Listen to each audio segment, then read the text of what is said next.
Alam nyo mga kapatid, ang katulad ni Celis, hindi dapat ini-spoiled ng gobyerno yan. Alam nyo yung mga rebelde na nagbalik loob sa pamamagitan ng peace talks. Alam nyo, sila, isang malaking bagay na sa kanila yung binigyan sila ng kalayaan.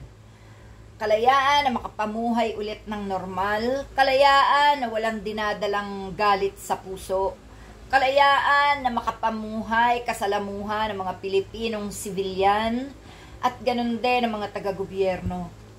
Pero sa pag-uugali ni Celis, na nananakot pa siya na kung sakaling ipasasara ang SMNI na kanyang pinagtatrabahuan, na nagdudulot naman sila lang ng kasinungalingan at panreredtag kapahamakan ng tao, ay hindi dapat ini-spoil diyan.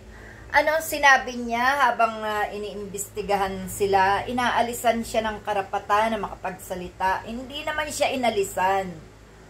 Kaya lang, hindi kasi nila mailantad ang katotohanan.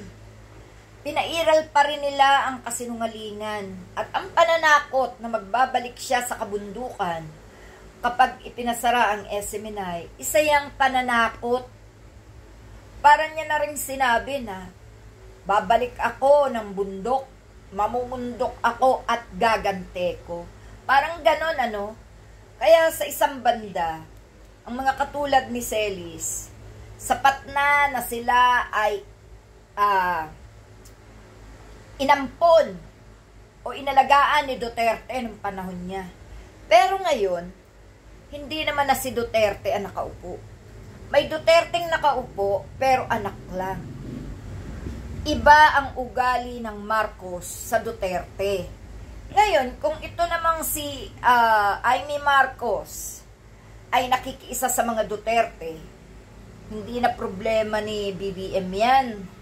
Kasi, ganun talaga. Sa magkakapatid, may lumalabas na black sheep at white sheep. Kaya, hindi na pagtatakhan si Amy kung makiisa siya sa katulad ni na Duterte.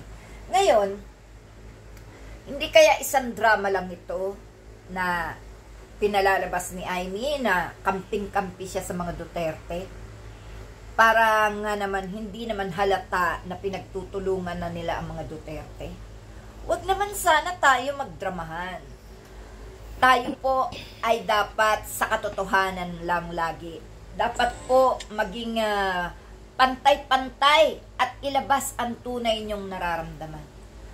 Ang rebelde na sumuko at pinatawad ng gobyerno, maging ng mga sibilyan, ay dapat naman na mamuhay na lang sila ng nauukol sa kanilang pagbabalik.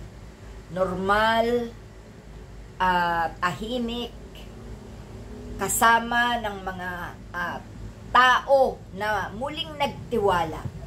Dapat po ganun no? Napakahirap naman yata nung naging rebelde na. Hindi naman sa nilalahat natin ng mga rebelde, no? Pero sure naman, yung mga nagrebelding yan, either na nakapatay na ng tao or nakapanakit na, kahit na nga ba mga kalaban pa, isa lang naman kasi yung goal nila ang talunin nila ang mga nasa gobyerno. Paano naman ang mga sibilyan? Sana, kung naiisip ng gobyerno, ang mga sibilyan, ang mga leader ng gobyerno, ang mga sibilyan, isipin din sana ng mga rebelde. Kasi, sila lang naman dalawa naglalaban Hindi naman kasali ang mga sibilyan So, kung nagpapatawaran na, edi magpatawaran. Kung sumusurrender na rin lang naman, pati armas isurrender na.